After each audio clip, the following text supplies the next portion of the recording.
Well, hello, First Church. It's good to be with you again today. Last Tuesday afternoon, I was on the phone with a member of First CRC who was telling me about her sister, a woman I'll just call Beth for our purposes today. Now, Beth is just a few years older than I am, so not that old, in my opinion. But because of a chronic health condition that she deals with, Beth lives in a skilled nursing facility not so far from here. Now, as you can imagine, for Beth and for the other residents of this facility, life in social distancing, it's not been easy. It's not been easy at all. It's been over a month since Beth has been able to have visits from family and friends in person. So that's been tough. But 2 weeks ago, this tough situation got even tougher. Because 2 weeks ago, the first diagnosed case of COVID-19 was identified in their facility. And then last week, Beth's roommate started to say that she wasn't feeling very well. Well, thankfully, she wasn't displaying all the symptoms of COVID-19, but she was still a little off. So out of an abundance of caution, Beth and her roommate decided to isolate themselves in their little room. Beth's sister told me about all of this, and then she kind of summarized the situation this way. She said, Beth is so isolated. She's alone. And she is afraid. And when she said those words, something kind of hit me in the heart. And I thought, actually, all of that sounds kind of familiar. Of course, it sounds familiar because this is more or less the situation of those first disciples you just read about in these few verses from John 20. It's the first evening of Easter, but the disciples are alone, they are isolated, and they are afraid. I mean, yeah, it's true, they've heard rumors that Jesus is alive. And maybe they're not sure what to make of these rumors. Maybe they're not sure if they believe them or not, but regardless of whether or not they believe them, even if Jesus is alive, they still believe that there is this danger lurking right outside their door. So the disciples huddle up together in this little room they've rented. They lock the door. And then they wait for, who knows what to happen. I imagine the disciples are waiting for the very worst thing possible to happen. They're waiting for the same people who came to get Jesus to come and get them. But of course, that's not what happens. Instead of the worst thing happening, the very best thing happens. Jesus shows up. And somehow, some way, in a way I can't explain, despite the fact that they've double locked, and deadlocked the doors, somehow Jesus shows up. Jesus, the text says, comes to them, and he stands in their midst. Rich Viadas is a pastor in New York City whose work I often find helpful and did again this week. In reflecting on this text, Pastor Rich says, these little words, this little verb that Jesus comes, this just might be the start of the good news for us today. I mean, the good news for us is not simply that Jesus came in the past, that he lived and died, though that is tremendous news where all our hope is rooted. But the good news is not just that Jesus came in the past or that Jesus will come in the future, that he will come and make all things new. No, the good news for us today is also that Christ, by his Spirit, comes to us.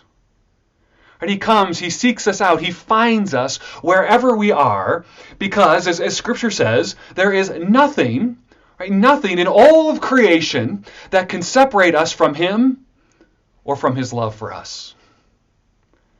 There is no deadbolt strong enough. There is no door that is thick enough. There is no wall that is high enough. There is no distance that is far enough. There is no disease that is great enough. There is no sin that is bad enough to keep Jesus Christ from coming to us. When Jesus comes, He seeks us out. He finds us wherever we are.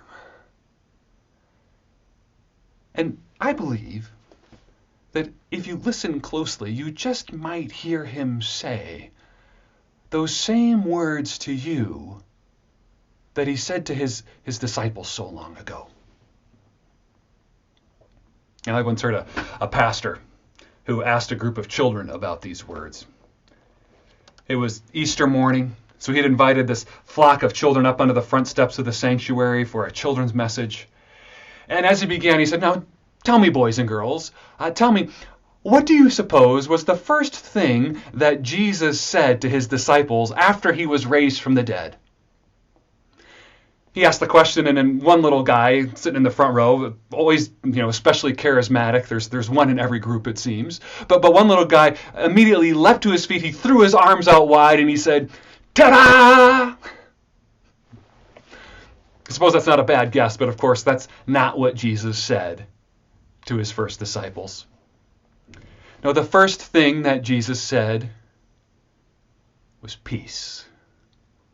Or as our Bible translations say it, peace be with you. In fact, it's the greeting that's so nice that Jesus says it twice. He says it first in verse 19, then in verse 21. In fact, if you read it on until verse 26, you'll see he says it again to Thomas. He comes and he says to him as well, peace be with you. And friends, isn't that marvelous? Jesus comes and he finds these disciples who are alone and afraid. They're filled with doubts. They're probably filled with regrets. They've failed Jesus. They've let him down in all sorts of ways. And yet the first thing that he says when he comes to them is peace. Peace be with you.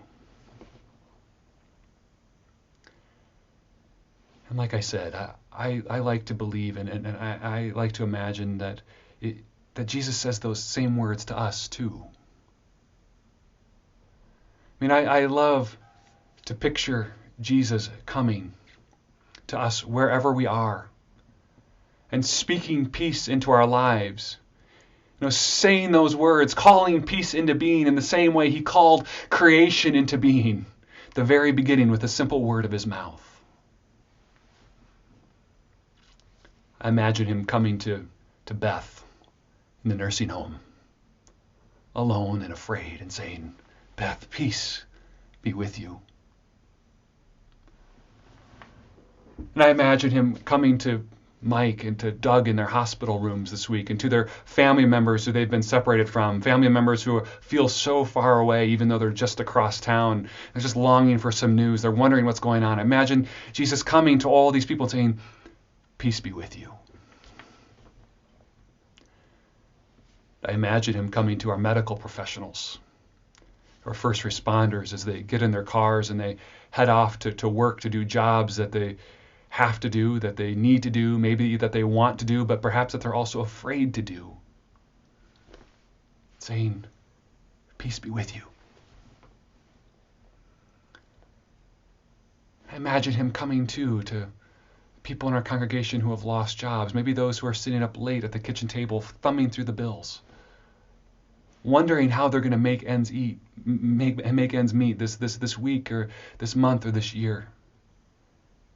I imagine Jesus coming to them and saying, "Peace be with you." I imagine him coming to our singles, to those who live alone, to those who are just, have done all the Zoom meetings and the phone calls and the texts they can stand, and it's just not enough anymore. They just need someone to talk to face to face. They just need a hug. I imagine Jesus coming to those sisters and brothers of ours and saying, "Peace be with you."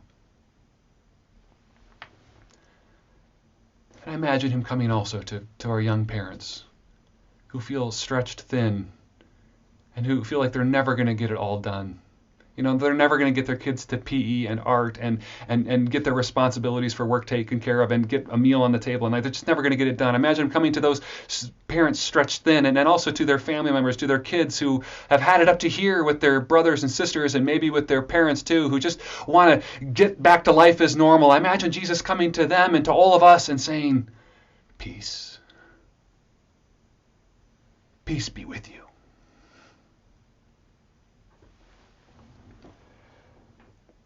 See, dear friends, peace is what Jesus promises to give us. Jesus wants to give us a peace. He says actually earlier in John chapter 14, he says he wants to give us a peace that is unlike any peace that the world gives. Jesus wants to give us a peace that transcends understanding, Scripture says. And a peace, I would say, that transcends every situation and every circumstance. He wants us to give us the peace that comes with knowing that though we have troubles in this world, he has indeed overcome the world by his wounds. He wants to give us the peace that comes with knowing that he has claimed us as his own on the cross, that he has conquered the powers of sin and death through his cross and through his resurrection. And he wants to give us the peace that comes with knowing that he is still alive and well, and that he is with us, and that he is still at work, and that he is determined to get his way in the world.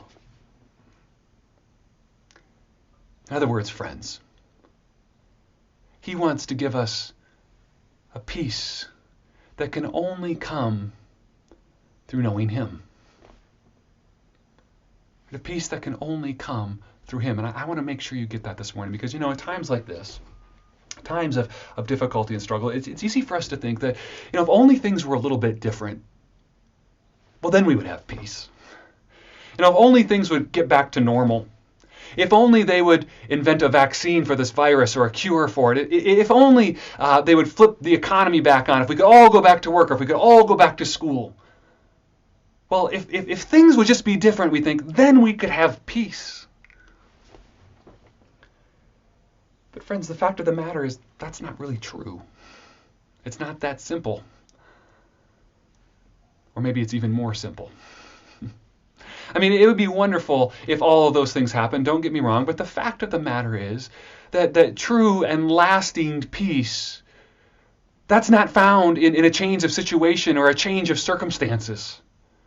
True and lasting peace, it can only be found in a person. Right? It can only be found in the person of Jesus Christ. I don't really care much usually for those little pithy little Christian sayings that you see on bumper stickers or in church signs. They're usually just a little too cute for me, a little too simple. But I was thinking this week of one of those old bumper stickers maybe some of you have seen. One side of the bumper sticker it says, "No Jesus," right? N-O, Jesus, no peace, N-O, peace.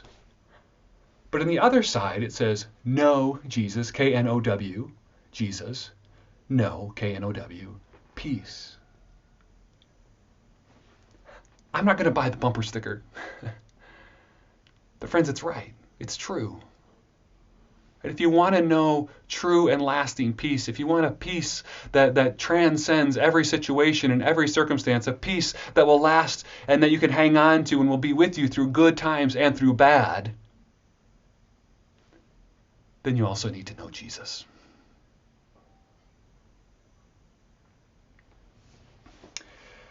Julian of Norwich was a Christian mystic who lived in England a long time ago. In fact, I believe she died at the end of the 14th century, year 1373. But Julian of Norwich, if she's well known at all, she's perhaps best known for a little book she wrote called Revelations of Divine Love. And that book is essentially a journal of hers that she kept during a time when she was intensely seeking after God through prayer and meditation on Scripture, through these spiritual practices and discipline. And by the way, I have to tell you, it's often through these practices and through these disciplines, like prayer, like worship, like meditation on Scripture, this is where God makes himself known to us. This is where Christ comes to us most clearly. So it's so important that we keep them up, even in times like this. Anyway, during this time of opening herself up to God through prayer, through meditation on his word and his promises, Julia of Norwich, she says she heard God speak these words over her. He said, "All shall be well, and all shall be well, and in all manner of things all shall be well." Now, I've never been sure what to make of those words. I've, again, thought maybe they sound a little too much like that simple, easy bumper sticker theology. Maybe they sound a little too much to some of you like the kind of pious platitudes that people spout off who have never really known any real trouble in their lives. But the thing is, Julian of Norwich knew all about trouble. I mean, this is a woman who lived and who ministered in a city that was just decimated by poverty, in fact, decimated by the plague in the 14th century. Nearly half of the city of London was just wiped out by the plague during her life. So she knew trouble, she knew hardship, she knew pain. And yet Julian of Norwich was able to say, all shall be well, and all shall be well, and all manner of things shall be well. In other words, she was able to say these words, and she was able to know peace because she also knew Jesus. She also knew Jesus. And friends, that is my prayer for you too. My prayer is that you would know Jesus. I was struck by someone who wrote this week who said that during this time, we miss all sorts of people. But we miss all sorts of people during this time, she said. But she also said, if we emerge from this time of sheltering in place, if we emerge from this crisis having also missed Jesus, well, she says, that would be the greatest tragedy of all. Friends, I think she's right. If you miss Jesus, that would be the greatest tragedy of all. So my prayer in this time is that you would know him. Or if you already know him, is that you would know him more. Because, friends, he does come to you. Right? He comes to you. So I pray that as you open yourself up to him through disciplines like prayer and scripture and meditation on his word, through silence, long walks, I pray that as you open yourself up to him in these and other ways, that you would sense him coming to you. That you would sense him coming to you, that you would sense him showing you his wounds, which give you hope and life and healing. And that you would hear him saying to you, peace be with you. Friends, my prayer is that during this time, you would indeed come to know Jesus and come to know his peace. His peace which transcends all understanding. And his peace which transcends every circumstance and every situation. That's my prayer for you. The Lord bless you and keep you, friends, and may you know Jesus. May you be alert and attentive to his coming to you this week, and may you also know his peace today and this week and forever. Grace and peace to you.